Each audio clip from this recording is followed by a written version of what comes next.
आपका marriage registered है या नहीं है, ये लीगली बाइंडिंग नहीं होता। She goes to the court. It is presumed that it is true. अगर मैं ये चीज की बात करूं कि डोमेस्टिक वायलेंस किसी हस्बैंड के साथ में होता है तो लॉ में कुछ नहीं है। ये प्रिज्यूम करते हैं ये जो कमिटी के लोग हैं कि शायद उस समय आप डरे हो, आपका माइंडसेट नहीं हो वो बात करने के लिए, आप रेडी नहीं हो, but after some days you are giving whole chance to yourself और आप बात करना चाहते हैं तो वो लोग कंसिडर करते एब्सोल्यूट इनटॉलरेंस। अगर कोर्ट को थोड़ा सा भी देखता है कि इसमें कोई भी सब्सटैंशियल है जो प्रूव करता है कि that he has that any person has committed any kind of such act, तो मेरे हिसाब से इसको कोई भी माफी नहीं मिलती। एक महिला जो है बलना है, वो दुर्बल नहीं है दुर्गा है, वो अबला नहीं वो सबला है, तो उसके पास इतना बल है। जैसे हम मानते हैं दुर्गा माता को मानते हैं, लक्ष्मी माता को मानते हैं, वो बहुत बलशाली है। नमस्ते। नमस्ते मनीषा जी। नमस्ते। क्या आप नमस्ते ज्योतिष्मिता। नमस्ते पूनम जी, आपका स्वागत है हमारे। वेलकम सर, नए एपिसोड में आपका स्वागत है।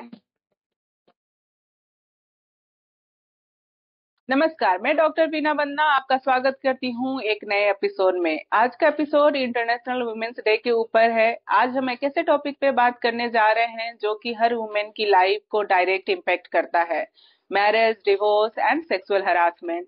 कोई भी रिश्ता दो इंसानों की सहमति से आगे बढ़ती है, लेकिन कई बार ये एक कठोर रूप ले लेती है, जैसे कि हरासमेंट, अब्यूज और वायलेंस। ऐसे में हम अपनी सुरक्षा कैसे करें, क्या लीगल ऑप्शन है हमारे पास, और क्या कॉन्स्टिट्यूशन हमें राइट्स देती है। आज हमारे साथ जुड़े हैं दो एक्सपीरियंस्ड एडवोकेट जो हमें इन लीगल राइट्स के बारे में गाइड करेंगे। पहले गेस्ट है एडवोकेट योगेन काकड़े, जो कि पिछले 25 वर्षों से बॉम्बे हाई कोर्ट में प्रैक्टिस कर रहे हैं। इनकी expertise women rights and domestic violence है। दूसरी गेस्ट एडवोकेट सालू प्रिया तिवारी हैं, जो कि पिछले 10 वर्षों से बॉम्बे हाई कोर्ट में प्रैक्टिस कर रही हैं, जिनकी expertise divorce case and offence against women है। तो बने रहिए हमारे साथ, चैनल को सब्सक्राइब जरूर करें। चलिए शुरू करते हैं। सही वे में जो लीगल तौर पे हम कर सकते हैं, वो मैरिज कौन सी लीगली मानी जाती है, अ, उसके बारे में हमें बताएं। देखिए, एक तो पहले तो आपका शुक्रिया अदा करते हैं कि आपने हमें आपके पॉडकास्ट में बुलाया, क्योंकि आजकल मेरे हिसाब से इस सोसाइटी में ये सब ज्यादा ट्रेंड में है। और जैसे हम जब शुरुआत के जमाने में जैसे पास आउट हुए थे, उस टाइम ये सब चीजें नहीं थी, इलेक्ट्रॉनिक मीडिया उतना नहीं था। अगर हम मैरिज की बात करें तो मेरे हिसाब से लीगल मैरिज या illegal marriage as such concept उतना फोकस करने की जरूरत नहीं है। अगर आपका मैरिज रजिस्टर्ड है या नहीं है, ये लीगली बाइंडिंग नहीं होता। ये जरूरी नहीं कि आप अपना मैरिज रजिस्टर करें। हाँ, ये जरूरी मतलब एक रिकॉर्ड के लिए जरूरी होता है कि ये मैरिज एक मैरिज जो होता है वो रजिस्टर करे। लेकिन अगर मैरिज रजिस्टर्ड नहीं है तो इसका मतलब ये नहीं होता है कि आपका मैरिज नहीं हुआ है। It is not an obstacle, चाहे वो हिंदू हो मुस्लिम हो। जैसे आप हिंदू रिलीजन के हिसाब से मैरिज करते हो तो आपको रिचुअल्स करने पड़ते हैं, जैसे 7 फेरे है, मंगलसूत्र है, वो मांग सिंदूर वाली बात होती है, या फिर उसके बाद में मैरिज को कंज्यूमेट करना जरूरी है। जैसे कि उसके बाद में आपके जब शारीरिक संबंध आते हैं तो उसके बाद वो as per the Hindu marriage act फिर वो मैरिज मैरिज माना जाता है। और अगर उसके उसमें अगर कुछ रिचुअल्स ऐसे हैं कि जो आप परफॉर्म नहीं करते तो मैरिज उसको अधूरा माना जाता है। लेकिन अल्टीमेटली अगर हम मोरालिटी से बात करें तो मैरिज इज अ कमिटमेंट। अगर आप लीगली कितना भी बात करें कि मैरिज इज अ कॉन्ट्रैक्ट, तो कॉन्ट्रैक्ट एक अलग बात होती है, एक मोरालिटी इसके पीछे हमारा एक बहुत बड़ा इतिहास रहा है। मैरिज इसके पीछे कि एक यूनियन ऐसे होता है कि जिस हिसाब से आप एक दो से एक हो जाते हो तो उसके हिसाब से आप एक गृहस्थी चलाते हो। आपके सोशल जो भी रिस्पॉन्सिबिलिटीज होती है टुवर्ड्स योर फैमिली और टुवर्ड्स द सोसाइटी, ये आप परफॉर्म करते हो। तो ये एक मैरिज का तरीका होता है। मुस्लिम्स में भी वैसे होता है, जैसे निकाह पढ़ा जाता है। उसके बाद में अगर आप रजिस्टर करते भी हो नहीं भी करते हो तो भी उनकी उससे लीगली ऐसा ऐसा कोई फर्क नहीं पड़ता है कि फिर वो मैरिज वॉइड कहलाया जाएगा, वॉइडेबल कहलाया जाएगा, ऐसा बिल्कुल नहीं होता।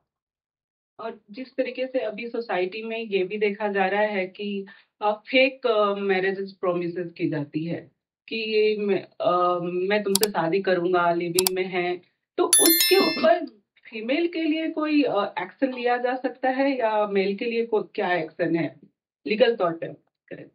देखिए, इसको इंटरप्रिटेशन अगर हम लॉ के बेसिस पे करें तो दो तरीके से होता है। एक तो अगर marriage false promise of marriage के बेसिस पे देखा जाए, उसके बाद में अगर कोई फिजिकल रिलेशनशिप एस्टेब्लिश करता है तो उसको एक रेप के डेफिनेशन के अंदर लाने की एक कोशिश करी गई थी। बट मतलब प्रोविजन कब कहीं किसी हद तक उसको सपोर्ट करता है जरूर। अभी पहले इंडियन पिनल कोड था, जैसे अभी बीएनएस है, भारतीय न्याय संहिता है, कहीं ना कहीं वो सपोर्ट करता है। लेकिन कुछ साइटेशंस या फिर जैसे जजमेंट्स है, जो सुप्रीम कोर्ट के जजमेंट्स है, जो फाइंडिंग्स है कुछ केसेस में, या फिर हाई कोर्ट्स के बहुत सारे हाई कोर्ट्स के जजमेंट्स है, जिसमें ये बोला गया है कि false promise of marriage doesn't amount to rape. तो वो वाली स्पेसिफिक कैटेगरी में नहीं आता है, because whatever that has happened consensually. हाँ, ये हो सकता है कि criminal breach breach of trust के अंदर आ जाए उसको। It is always a matter of interpretation. आप उसको, वो मैटर को, अगर कोई लड़की कोई महिला है वो पुलिस स्टेशन में लेके जाती है तो पुलिस उसको किस हिसाब से हैंडल करती है, क्योंकि उनको वो इन्वेस्टिगेट करना है मैटर, उसके बाद में उसके बारे में डिसीजन लेना है। तो अगर आप बोलोगे कि false promise of marriage amounts to rape, मेरे हिसाब से नो। और चाइल्ड मैरिज जो अभी भी हमारे इंडिया में बहुत ज्यादा हो रही है, महाराष्ट्र के भी आंकड़े काफी ज्यादा बताती है। तो चाइल्ड मैरिज के लिए पेरेंट्स कितना जिम्मेदार है और हमारी सोसाइटी कितना जिम्मेदार है, आपके अकॉर्डिंग क्या लगता है?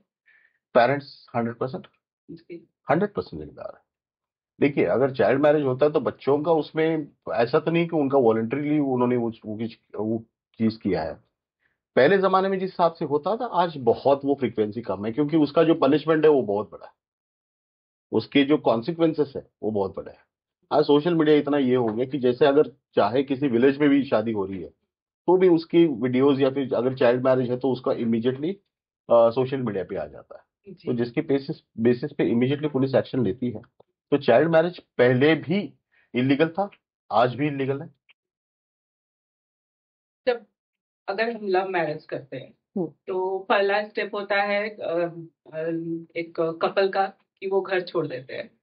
तो या घर ना भी छोड़े तो अगर हम सोच रहे हैं कि लव मैरिज करनी है तो हमारा पहला स्टेप लीगल तौर पे जाके हम क्या करें कि उसको टेकल कर सके हम? पहला स्टेप क्या होना चाहिए हमारा कि हम लव मैरिज करने वाले हैं? तो फैमिली का जो आ जाता है कि कहीं भी मिलो मैं तुम्हें मार डालूंगा, ये जो थॉट आ जाता है, उससे बचने के लिए अगर मैं कुछ करूं तो मुझे क्या करना चाहिए पहले, अगर मैं लव मैरिज के लिए जा रही हूँ? Ma'am, if both the parties are adult तो वो जाके अपनी शादी रजिस्टर कर सकते हैं, कोर्ट मैरिज कर सकते हैं। और अगर उन्हें ऐसा डर है कि फैमिली से वो उन्हें कोई नुकसान पहुंचता है तो वो पुलिस की मदद ले सकते हैं। They can anyway intimate to the nearest police station कि ऐसी बातें हैं और we need protection, so police is definitely gonna है। तो अब as India is a democratic country, तो यहाँ पे आपके अपने खुद के राइट्स हैं। तो अगर दो अडल्ट शादी करना चाहते हैं, it's not a big deal, वो बहुत इजी गोइंग शादी कर सकते हैं। हाँ, and you know personal personal acts का कोई कोई कुछ नहीं कर सकता है, so it is okay, there are provisions मेरा ये था कि जब हम सोच रहे हैं हम्म तो हमें पहले पुलिस के पास जाके ही कंफर्म कर देना चाहिए कि हम ऐसे एक्शन ले रहे हैं। कौन सा राइट वे होगा हमारे लिए? देखिए, इसके बारे में एक तो मैं सवाल का जवाब ये देना चाहूंगा, क्योंकि इनकी अरेंज मैरिज है, हमारी लव मैरिज है। तो उस टाइम जो चीजें हमने कॉन्सिक्वेंसेस को फेस किया था, जी। तो उस टाइम की अगर हम बात करें तो देखिए, सिंपल सी बात है।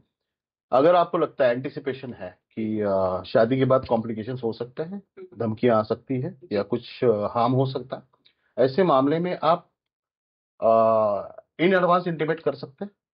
लेकिन उसमें एक चीज है कि मॉरली अगर देखा जाए तो अगर आप इंटीमेट करते हैं तो वैसे भी घर वालों को पता चल रहा है। तो मैरिज रजिस्ट्रार के बाद पास आप पहले तो इंटीमेट करें उनको कि ऐसा ऐसा हम शादी करना चाहते हैं, प्रायर उनको इंटीमेट करें। उसके बाद में वो फॉर्म्स वगैरह फिलअप करते हैं, जो नोटिस पीरियड होता है उसके बेसिस पे दे कैन गो अहेड। जैसे शादी हो जाती है, they can directly approach the police station, just by saying this is what we have done, we have these this is our certificate.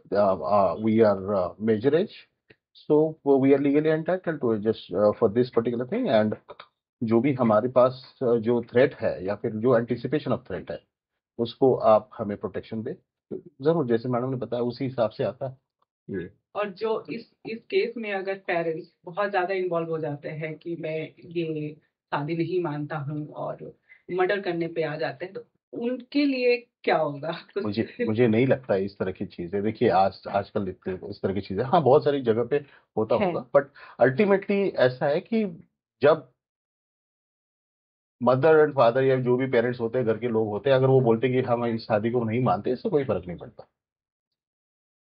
You have every right after getting a major age. You have every right to do whatever that legal in a legal way, whatever you do. और अगर वो इस हिसाब से threat करते हैं तो under criminal intimidation होता है। जो criminal intimidation is an offence, जो आप इमीडिएटली एनसी दर्ज करा सकते हैं। NC is non cognizable offence, आप दर्ज करा सकते हो।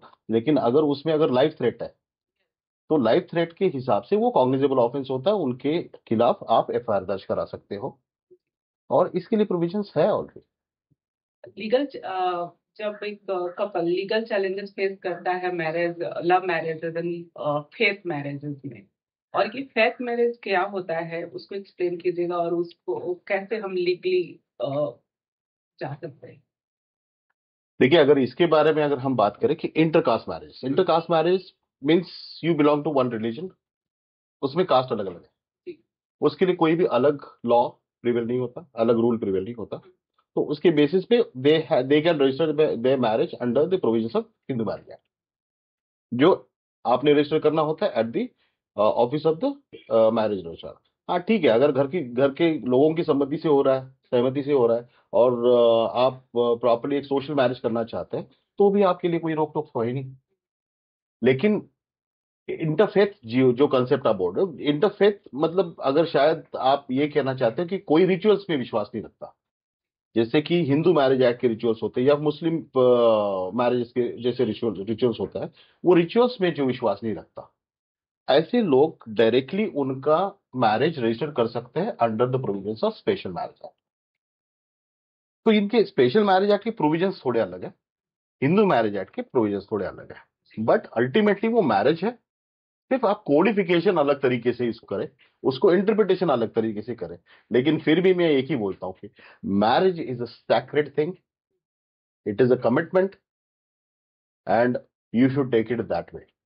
उसको अगर जब आप कॉन्ट्रैक्ट के हिसाब से देखोगे तो आपको वो टेक्निकल समझ आएगा, लेकिन जहां तक एक मैरिज को आप एक अपनी मोरालिटी समझोगे, जब तक आप वो मैरिज को आप अपनी एक रिस्पॉन्सिबिलिटी समझोगे या फिर अपना एक कमिटमेंट समझोगे, तो चाहे आप मैरिज करो नहीं करो, विदाउट मैरिज रहो, फर्क नहीं पड़ता। ये दिस माय पर्सनल ओपिनियन।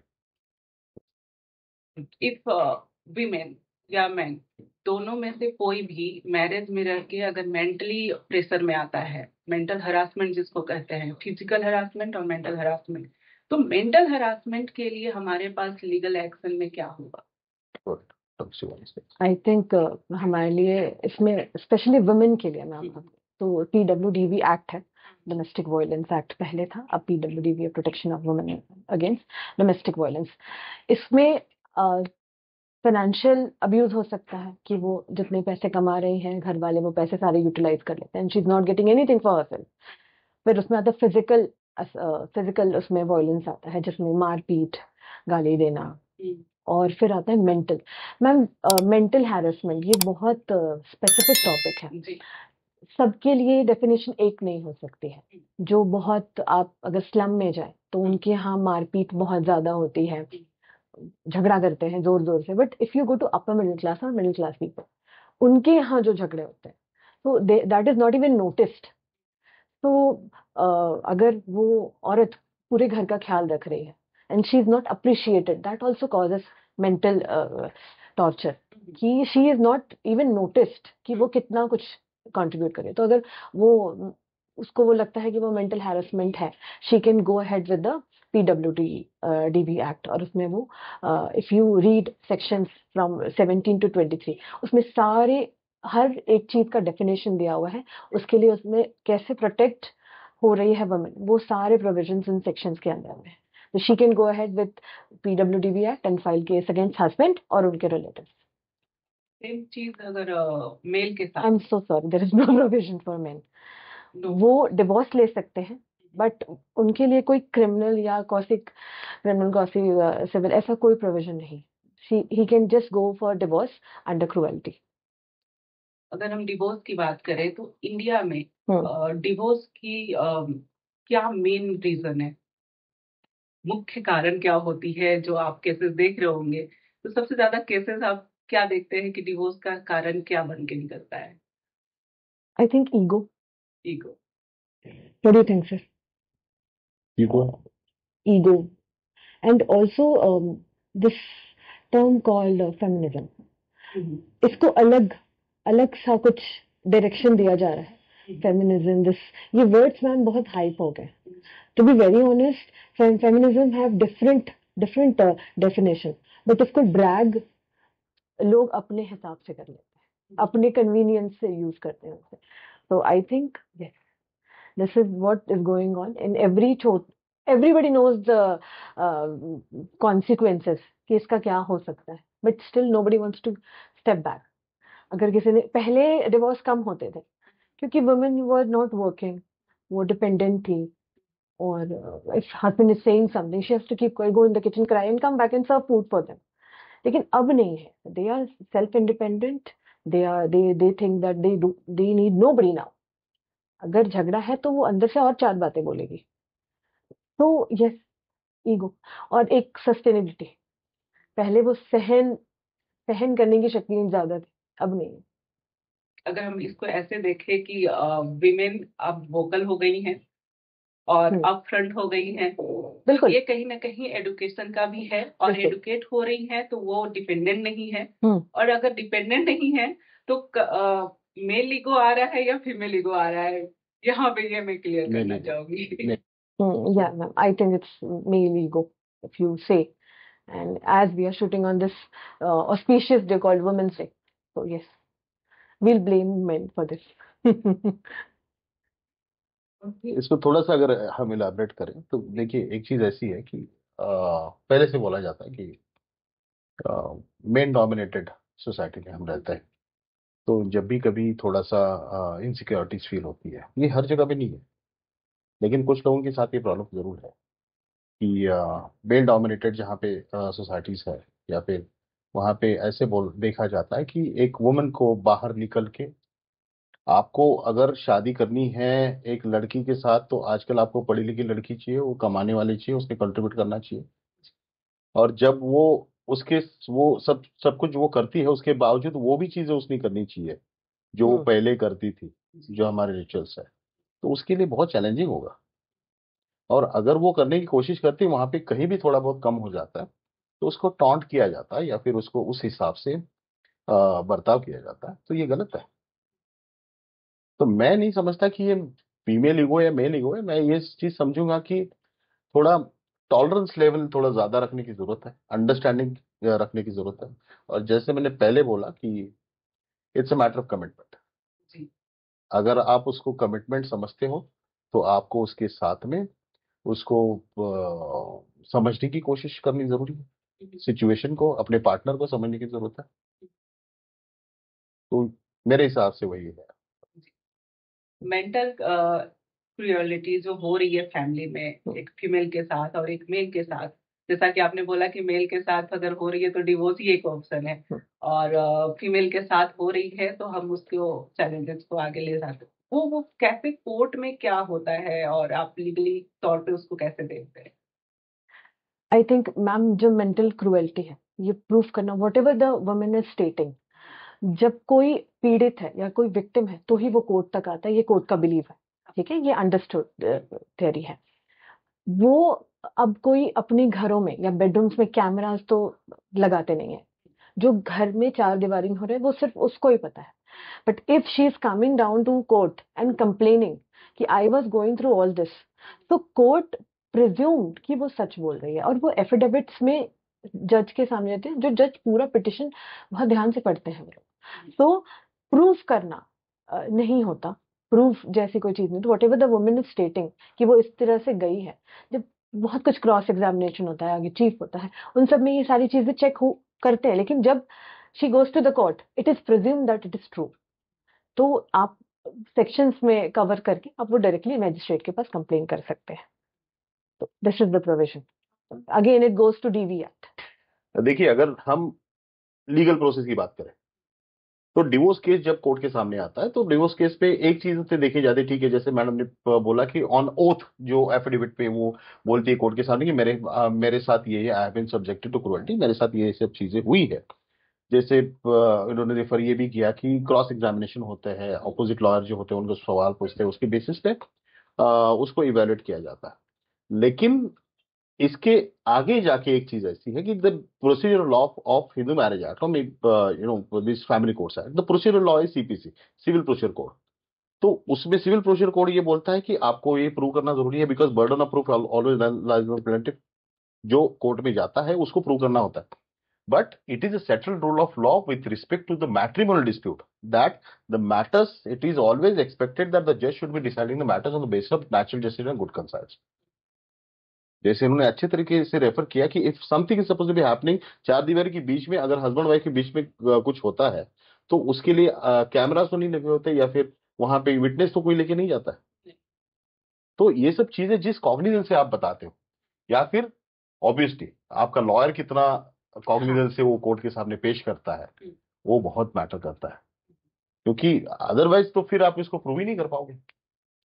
हो रही है और उसमें हमारी जो लीगल एक्शन है मेल के लिए, स्पेशली हम यहाँ वुमेन की बात कर रहे हैं, लेकिन हम यहाँ पे अभी मेल की बात करेंगे कि क्या राइट्स है मेल के लिए यहाँ पे, जैसे कि सुसाइड रेट बढ़ रहे हैं। देखिए, एक आजकल सोशल मीडिया जितना भी इजी हो गया, ऑन फिंगर टिप्स आ गया, उसके बेसिस पे एक कोई न्यूज आती है और हर जगह पे हो जाती है, ठीक है। I I certainly do that case, it I don't want to comment about that case.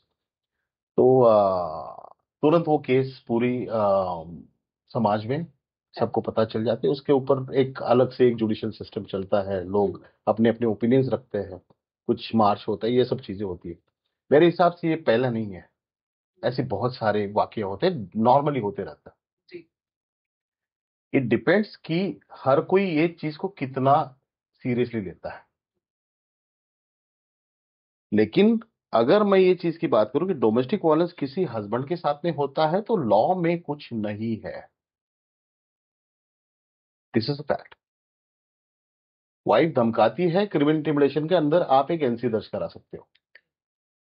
हाँ, अगर वो सुसाइड तक चीजें चली जाती है, जैसे रिसेंट जो केस की आप बात करना चाहते हो, अगर कोई सुसाइड कमिट करता है तो ऑब्वियसली शील बी प्रोसिक्यूटेड, उसके खिलाफ एबेटमेंट टू सुसाइड का केस जरूर चलेगा, उसमें सब्सटेंस देखा जाएगा। ऐसे अगर आप बोलते हो कि that is the example which is vital example, हमने बहुत सारे केसेस ऐसे हम लड़ते हैं, बहुत सारे सुसाइडल केसेस हमारे पास में, सुसाइड के केसेस हमारे पास में, कि घर में प्रताड़ित होने की वजह से हस्बैंड ने सुसाइड किया है, तो वाइफ प्रोसिक्यूट होती जरूर है। तो वहां पे भारतीय न्याय संहिता, मतलब इंडियन पिनल कोड पहले था, जैसे ये लॉ जो है ये बहुत स्ट्रिक्ट है उसके बारे में, जहां पे किसी भी इंसान के जान पे कोई भी चीज आती है तो उसको जरूर देखा जाता है। हाँ, उसको बहुत ज्यादा मारपीट करती है तो उसके हिसाब से उसको हर्ट करना या ग्रीवस हर्ट करना, ये सब चीजें प्रोविजन है ऑलरेडी। लेकिन मेंटल टॉर्चर की हम बात करें तो लॉ में कुछ नहीं है, मेल के लिए मेंटल टॉर्चर के लिए कुछ नहीं है। तो मैं ये नहीं बोलता कि लॉ में मेंटल टॉर्चर कोर्ट कंसिडर ही नहीं करता। हाँ, अगर आप एक पिटिशन, डिवोर्स का पिटिशन कोर्ट के सामने लेके जाते हो, तो जैसे कि सेक्शन 13 का सब क्लॉज 1 सब क्लॉज आए जो है, on the grounds of cruelty cause by the wife to the husband, तो he can ask for the divorce, this is what maxim he can do. I won't say, I am not a person who can जज about the judicial system, और हमारे जो laws है उसके बारे में मैं इतना बड़ा नहीं हूं कि उसके बारे में कमेंट करूं। लेकिन this is the thing what we face and we know. तो मेरे हिसाब से यही है कि there is nothing for man. Divorce की बात ही आती है तो एलिमनी की भी बात आती है, तो ये एलिमनी किस बेसिस पे दी जाती है और क्या क्या क्राइटेरिया होता है कि वीमेन को इतना मिलेगा, क्या मेल उस चीज से बच पाते हैं? हम्म, या फीमेल को अगर मेल वर्किंग नहीं है, हाउस हाउस राइट। मेल काम कर रहे हैं, घर पे ही काम कर रहे हैं, वो वर्किंग नहीं है, तो क्या फीमेल वर्किंग है तो उनको भी देना पड़ता है आफ्टर डिवोर्स? ये सब में लीगली प्रोसेस क्या है? Okay ma'am, Hindu marriage if you से तो उसमें सेक्शन 24 में आपको मेंटेनेंस एलिमनी का ये सेक्शन है। If the wife is not working, यहाँ से शुरू करते हैं। अगर वाइफ वर्किंग नहीं है, जो स्टैंडर्ड ऑफ लिविंग हस्बैंड उन्हें दे रहे थे वो उसे देना जरूरी है, ठीक है, आफ्टर डिवोर्स ऑल्सो। अगर उनके बीच बच्चा है, ठीक है, तो बच्चे का पूरा एजुकेशनल एक्सपेंसेस, उसका lifestyle the husband has to maintain. But if the wife is working, ठीक है, so the burden shift a little bit, क्योंकि आजकल सुप्रीम कोर्ट के डायरेक्शंस, लैंडमार्क जजमेंट्स की वजह से थोड़ा सा चेंज हुआ है या अमेंड हुआ है। इफ शी इज वर्किंग और केपेबल ऑफ अर्निंग, अगर वो कमाने, मतलब वो कमा सकती है, केपेबल, तो फिर असेट लाइबिलिटी डिसाइड करता है दोनों का, कितना दोनों कमा रहे हैं, उस हिसाब से एलिमिनी डिसाइड होती है। बट एनीवेज, जो उसका लाइफस्टाइल हस्बैंड मेंटेन कर रहा था, he has to continue that. And I think अभी when it comes to experience, ये मैंने आपको बुकिश बता दिया है, it comes to experience, so he's the right person to tell कि how does it get implement. देखिए, इसको हम अलग तरीके से देखते हैं, पहले कैसे होता था, आज कैसे होता है। तो शुरुआत में इसको थोड़ा सा सिंपैथेटिकल बेसिस पे देखा जाता था कि वाइफ है तो हाउस वाइफ है। तो अभी एक जमाना बदल गया है। अभी हर तीसरी औरत जो है वो एम्प्लॉयड है, जी। अच्छे से काम करते हैं। More than 38% of population they are staying in urban areas, और रूरल में भी है, वहाँ पे भी एम्प्लॉयमेंट बहुत ज़्यादा अवेलेबल हो चुका है। तो इसको जो है लॉ एक अलग तरीके से देखता है, अभी एक टेक्निकल वे में देखता है। अगर आपको कोई भी इकोनॉमिक या फिर फाइनेंशियल रिलीफ कोर्ट से चाहिए, तो आपको आपके पूरे जो फाइनेंशियल डॉक्यूमेंट्स है वो कोर्ट के सामने रखने पड़ते हैं। और वो जो डॉक्यूमेंट्स है, जिसमें उसका बैंक स्टेटमेंट हुआ या फिर बाकी के जो भी उसके इन्वेस्टमेंट्स है, फिक्स डिपॉजिट्स है, और उसका एक एफिडेविट होता है disclosing the assets and liabilities, वो एफिडेविट आपको कोर्ट में देना जरूरी होता है। ये दोनों पार्टीज का मंगाया जाता है, उसके बेसिस पे जज जो है वो इवेल्युएट करता है। तो ये जो है थोड़ा सा टेक्निकली, मैं इसीलिए बोल रहा हूँ कि क्योंकि टेक्निकल हो गया कि उसको एक कैलकुलेट करके कोर्ट फिर एक नतीजे पे आता है। जी। हाउसवाइफ है तो उसको एलिमिनी तो देनी है, इंटरेस्ट देना है। जी। लेकिन अब अगर वो जॉब कर रही है तो नहीं देना है, ऐसा भी नहीं है। हस्बैंड का सैलरी 2 लाख है, वाइफ का सैलरी 20,000 है, तो यहाँ पे कहाँ इक्वल हुआ? नहीं। तो इक्वल, जैसे मैडम ने बोला, इक्वल स्टैंडर्ड ऑफ लिविंग जो होता है वो, या फिर इक्वल वो जो आप एक औरत को प्रॉमिस करते हो कि हाँ मैं ये लाइफस्टाइल तुम्हें दूंगा, तो वो लाइफस्टाइल देने की जिम्मेदारी एक हस्बैंड की होती जरूर है। तो इसी हिसाब से, मेरे हिसाब से, इसको अभी बहुत टेक्निकल हो गया, बहुत सारी चीजें चेंज हुई है। उसमें से ये एक बदलाव है कि अभी मेंटेनेंस जो है वो भी एक टेक्निकल वे में ज्यादा देखा जाता है, rather than totally into sympathetic way। Male को मिलता है अगर वो काम ना कर रहे हो, फीमेल काम जरूर कर मिलता रही है, जरूर मिलता है। अगर वाइफ जॉब कर रही है और हस्बैंड अगर घर संभालता है तो जरूर मिलता है। ऐसे बहुत सारे जजमेंट्स भी, बहुत सारे लैंडमार्क जजमेंट्स हैं। मैं ये अभी टेक्निकल नहीं जाऊंगा, अदरवाइज फिर हमें हर जैसे हमारी जैसे काम होता है कोर्ट में, जैसे कि हर एक सेंटेंस के बाद भी 2-4 जजमेंट्स हम बता जजमेंट्स देते बताते हैं। हैं। इस तरह से नहीं होगा, फिर आपके व्यूअर जो है तो थोड़ा सा इसको ये एंजॉय नहीं करेंगे। ओके। अगर हम लिविंग रिलेशनशिप की बात करें तो उसमें क्या क्या अधिकार होते हैं एक महिला के, पुरुष के, और ये लिविंग रिलेशनशिप क्या है हमारे इंडियन कॉन्स्टिट्यूशन के हिसाब से? देखिए, लिव इन रिलेशनशिप को कहीं भी कोडिफाई नहीं किया गया। Hmm, there is no specific provision for live in relationship, but इसको जो कंसेप्ट है, लेकिन ये आपको मानना पड़ेगा कि सोसाइटी में कॉमन कंसेप्ट है, बहुत हद तक कॉमन है।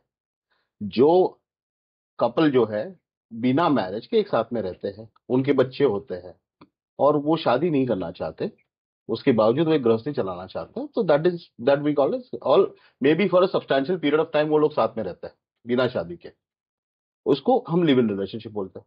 तो लिव इन रिलेशनशिप में एक चीज है कि आपको एज अ वाइफ जो अधिकार होने चाहिए वो मिलते हैं। ऑब्वियसली आप डिवोर्स तो ले ही नहीं सकते क्योंकि शादी नहीं हुई है, लेकिन जहां पे आपकी मेंटेनेंस की बात आती है, मतलब फाइनेंशियल आपकी जो रिलीफ है, वो आप जरूर मांग सकते हो। डोमेस्टिक वायलेंस की बात है, क्योंकि डोमेस्टिक वायलेंस जहां पे आपके डोमेस्टिक रिलेशनशिप हो, आप डोमेस्टिक, एक महिला डोमेस्टिक वायलेंस एक्ट के अंदर उसके खिलाफ केस दर्ज करा सकती है। अगर वो मारपीट करता है या फिर इस तरह की कोई वायलेंस करता है तो उसके खिलाफ वो जरूर प्रोटेक्शन मांग सकती है। वो उसको रिस्ट्रेनिंग ऑर्डर्स मांग सकती है। उसके फाइनेंशियल जो भी अगर कोई उसकी जरूरत है तो उसके लिए वो रिलीफ कोर्ट से मांग सकती है। ऐसी बहुत सारी चीजें हैं, वो तो लॉ जी सपोर्ट एक्ट के जरूर अंदर। करता है।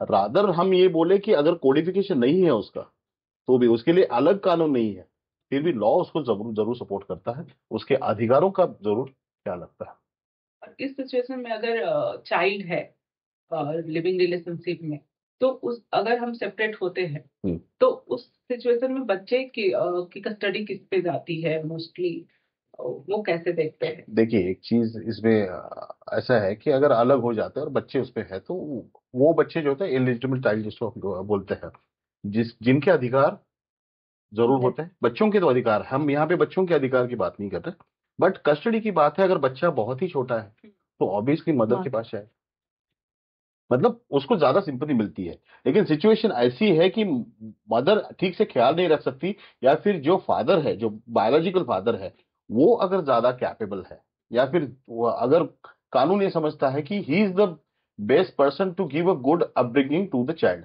देन ऐसे मामले में उसको भी तो अधिकार होता है। तो ultimately for law the Paramount consideration is the child. बच्चे के लिए जो अच्छा है वो कोर्ट करता है। कि अभी एक मैरिटल रेप की बहुत बात हो रही है कि आप एक मैरिज में हो तो आप कंसेंट लोगे, और सेक्स या इंटीमेट करने के लिए आपको एक कंसेंट होना चाहिए, या फीमेल या मेल को मेंटली प्रिपेयर होना चाहिए। अगर आप उसके अगेंस्ट जाते हो तो उस मैरिटल रेप, क्या ये एक लीगल टर्म है या लीगली इस पे कुछ एक्शन होती है दोनों के लिए, male and female? If you say marital rape, no, there is no concept ma'am. ये सिर्फ मुझे लग रहा है सोशल मीडिया, ये जो फैंसी टर्म्स यूज करना है, तो ये टर्म आप यूज करते हैं। हाँ, it amounts to cruelty if the husband it's forcefully doing it to the wife. But आप ऑन अ कॉन्ट्ररी, ये उसके राइट्स भी है to consummate the marriage, to have inter मतलब physical intimacy with the wife, ये उनका right भी है। But a forceful act, it can be brought into the definition of cruelty. But marital rape ऐसा कुछ concept नहीं है legally. I think sir, देखिए, इसमें एक अलग और एक पर्सपेक्टिव में अगर जोड़ना चाहूंगा, राइटली शी हैज सेड कि फोर्सफुल एक्ट अगर होता है तो उसको रेप नहीं माना जाता, that is interpreted as a cruelty. हाँ, एक जैसे है कि लॉ में एक चीज का सपोर्ट जरूर मिलता है कि अगर दोनों सेपरेट रह, सेपरेशन में है, और उसके बाद अगर फोर्सफुल एक्ट कोई मेल करता है, तो वो दैट अमाउंट्स टू रेप। और वो सेपरेट होने के अगर सेपरेशन सेपरेशन होता है, सेपरेशन के टाइम, सेपरेशन के बाद अगर ड्यूरिंग द सेपरेशन अगर कोई फोर्सफुल एक्ट होता है, तो that certainly amounts to rape. And rape case सिर्फ ऑब्वियसली हस्बैंड के खिलाफ ही होता है। व्हाट इज द लीगल, अगर हम डिफिनीशन की बात करें तो सेक्सुअल हरासमेंट और रेप का लीगल डिफिनीशन क्या होगा आप लोग के टर्म में? I think you should sexual harassment. देखिए, सेक्सुअल हरासमेंट, एक तो मेरे हिसाब से सेक्सुअल हरासमेंट हो या फिर रेप हो, ये बहुत हीनियस क्राइम्स है। ये बहुत गलत तरीके से, गंदी तरीके से इनको देखा जाता जी। है। एंड जो जिन्होंने ये सब चीजें करते हैं उनको स्पेयर नहीं करना चाहिए। दूसरी है कि सेक्सुअल हरासमेंट सिर्फ जैसे है कि जनरल कंसेप्ट है वर्क एट वर्क प्लेस, जहां पे एक महिला काम करती है, अभी महिलाएं लिबरल हो गई, जहां पे एक महिला काम करती है, लेकिन फिर भी एक कंजर्वेटिव माइंड के, एक एंटी सोशल माइंड के लोग होते हैं हर जगह पे। तो उनको गंदी नजर नजर से देखना, या फिर उनके ऊपर कमेंट करना, उनको स्टॉक करना, उनके पीछे घूमना, उनको छेड़ना, या उनको टच करना, इनअप्रोप्रिएटली टच करना, ये बहुत सीरियस क्राइम्स है। तो इसको कानून भी उतना ही स्ट्रांगली देखता है। इनके जब कन्विक्शन होते हैं या फिर ऐसे गुनाह के अंदर अगर उनको जेल में डाला जाता है, तो वहाँ पे जेल में भी उनके अलग कानून चलता है और जेल में भी उनके उनकी ट्रीटमेंट अलग होती है। तो ये कहीं भी एक्सेप्टेड नहीं है। किसी भी महिला के अगर आप उसके विश के खिलाफ कोई भी चीज आप करते हो तो कानून उसको बहुत स्ट्रिक्टली देखता है। इनफैक्ट मैम डायरेक्शंस हैं जो कॉर्पोरेट ऑफिसेज होते हैं आजकल, उसमें पॉश इज अ कमिटी जो सेटअप किया गया है compulsorily, which is headed by a lawyer only, जिसमें डिफाइन करते हैं वो posh, that is prevention of sexual harassment at work place. उसमें बताया जाता है कि पॉश के डेफिनेशंस में क्या क्या आता है। इनफैक्ट आप अगर इनअप्रोप्रिएट मैसेज भी किसी को भेजते हैं, hi you look beautiful, according to me my tone, ये एक अफर्मेटिव सेंटेंस है, बट पॉश में अगर मैं इसको उस नजर से देखूं तो मैं इसको बुरा भी देख सकती हूँ। सो पॉश जो ये है, ये बहुत ज्यादा स्ट्रिक्ट है when it comes to sexual harassment at workplace. So you cannot mess with women when it comes to sexual harassment at workplace. अगर हम बॉस की ही बात कर रहे हैं तो अगर मैं एक ऑफिस में काम कर रही हूँ और किसी ने मुझ पे कमेंट किया आज, लेकिन मैं उसके खिलाफ कितने टाइम बाद भी कंप्लेन कर सकती हूँ? मैम कोई पीरियड नहीं कहीं पे भी लिखा हुआ है, तो तब शायद उसने कुछ पब्लिकली कहा आपको, आपको वो अच्छा नहीं लगा, इनअप्रोप्रिएट लगा, बट ये प्रिज्यूम करते हैं ये जो कमिटी के लोग हैं कि शायद उस समय आप डरे हो, आपका माइंडसेट नहीं हो वो बात करने के लिए, आप रेडी नहीं हो, but after some days you are giving whole chance to yourself और आप बात करना चाहते हैं तो वो लोग कंसिडर करते हैं। बट हाँ, पीरियड शुड बी जस्टिफिएबल। अब आप आज अगर इंसिडेंट हुआ है, you go 2 years down the line and then you complain, they will be question, then will be a question कि इतने दिनों बाद आप क्यों आए? 1 week, 2 week, 1 month is also fine, but period justified होना चाहिए। इसके बारे में एक चीज ऐड में करना चाहूंगा।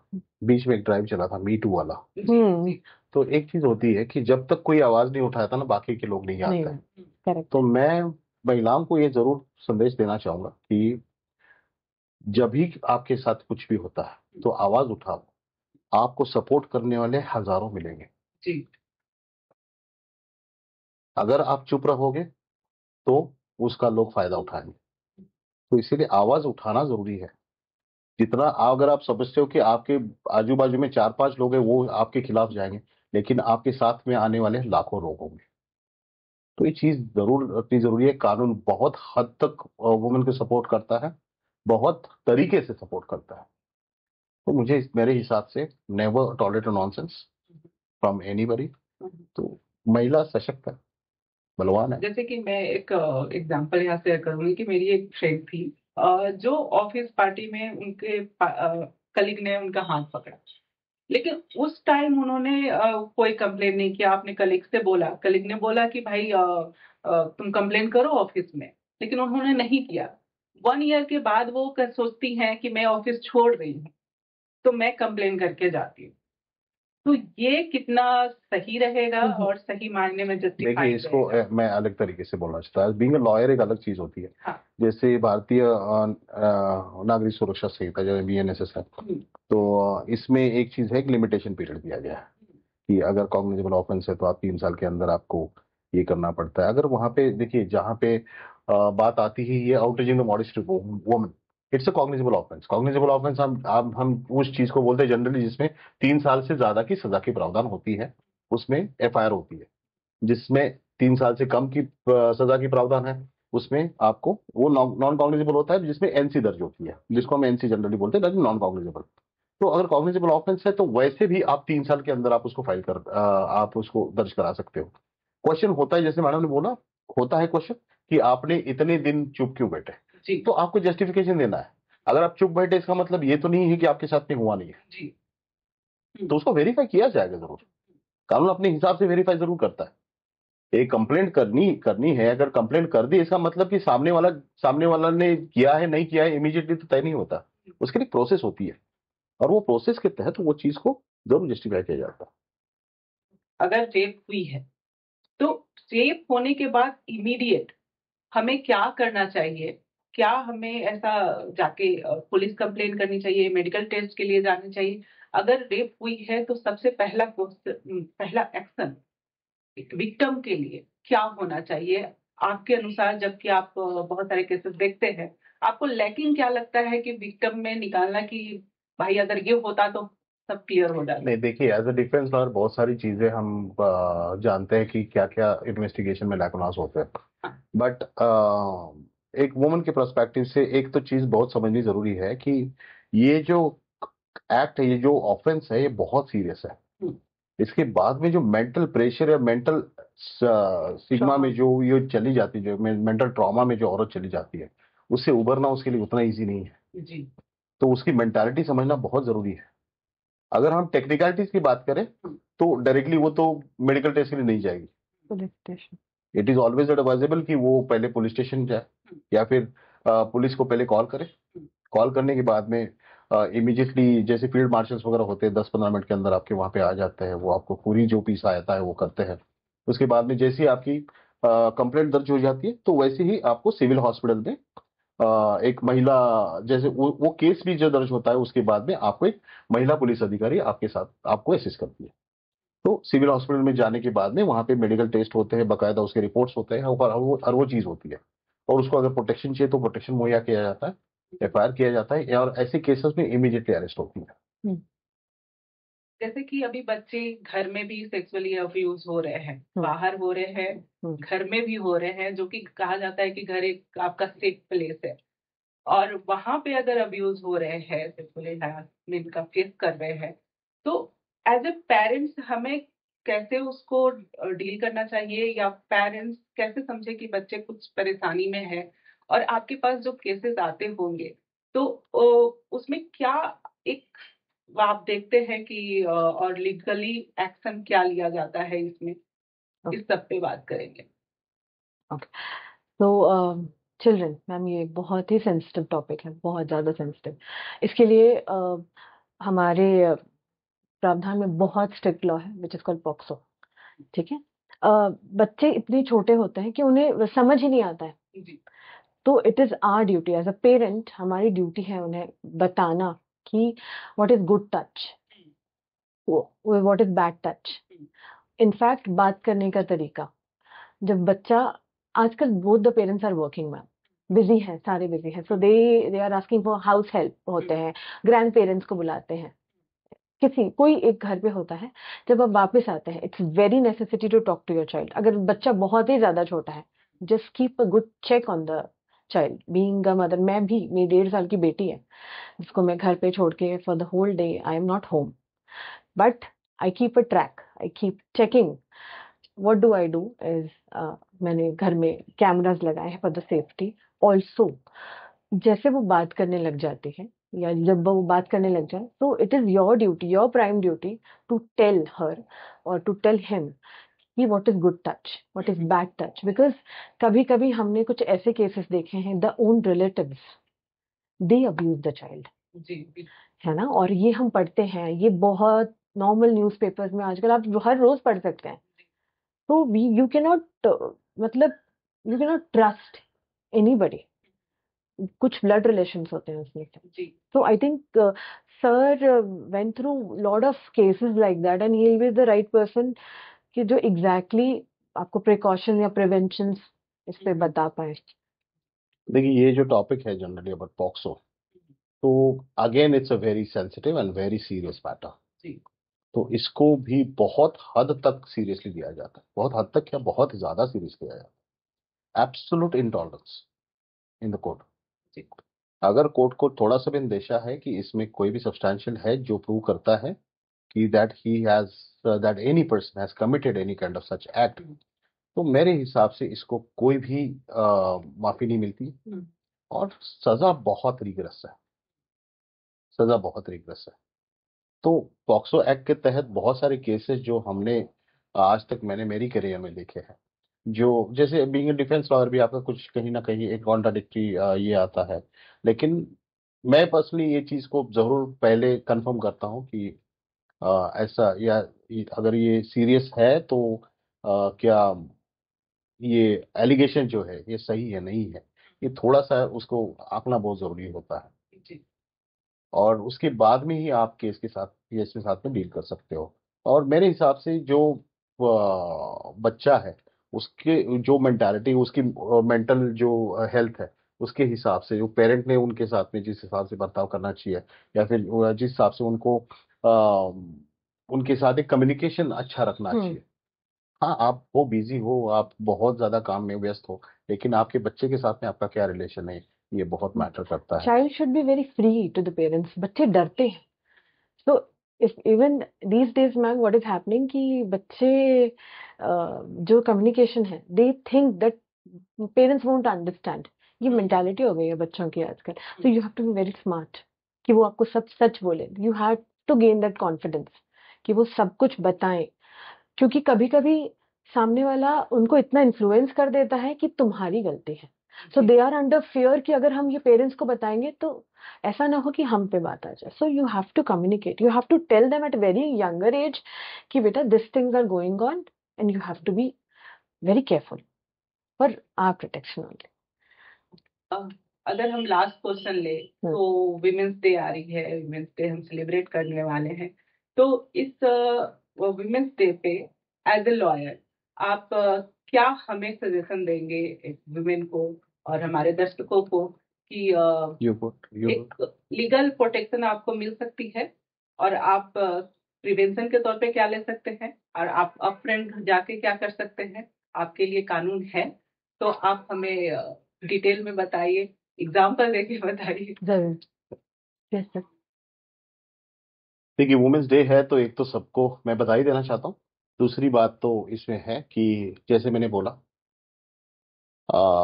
एक महिला जो है बलशाली है, वो दुर्बल नहीं, वो दुर्गा है। वो अबला नहीं, वो सबला है। तो उसके पास इतना बल है, जैसे हम मानते हैं दुर्गा माता को, मानते हैं लक्ष्मी माता को, मानते हैं, वो बहुत बलशाली है। तो एक महिला का एक रिफ्लेक्शन, एक वो देवी का रिफ्लेक्शन एक महिला में जरूर आता है। तो हमें वो बल को समझना है। और कोई भी चीज अगर महिला के खिलाफ होती है, तो ना सिर्फ वो महिला, उसके अगल बगल वाले, उसके आजू बाजू वाले जो भी उसके साथ है, उन्होंने उसका साथ देना तो बहुत जरूरी है। आवाज उठाना सीखो। आपके साथ में बहुत लोग आएंगे। जब चुप बैठोगे तो उन्हें ज्यादा बढ़ावा मिलेगा जो आपके खिलाफ जाते हैं। तो मैं सबको बधाई जरूर देना चाहूंगा और ये बोलना चाहूंगा कि आवाज उठाना सीखो। अगर आपके साथ में कुछ कुछ भी बुरा होता है, आपके पास बहुत बल है, उसको समझना सीखो। Thank you sir, thank you ma'am. जैसा कि आपने देखा कि किस तरीके से हमारी राइट्स, विमेन राइट्स की बात करें तो एक मैरिज में रह के, और अगर आप डिवोर्स लेना चाहते हैं तो, और एक अगर सेक्सुअली हरास हो रहे हैं, रेप हो रहा है, या कुछ भी ऐसी प्रॉब्लम आप फेस कर रही हैं, तो प्लीज आगे आइए। और हमारे पास लॉयर्स हैं, तो आप इनसे कांटेक्ट कीजिए और बेस्ट आपको मिलेगी सुविधा। और इस सोसाइटी में रहने के लिए, इक्वली रहने के लिए आपको आगे आना होगा। Happy women's day to all of you. Thank you.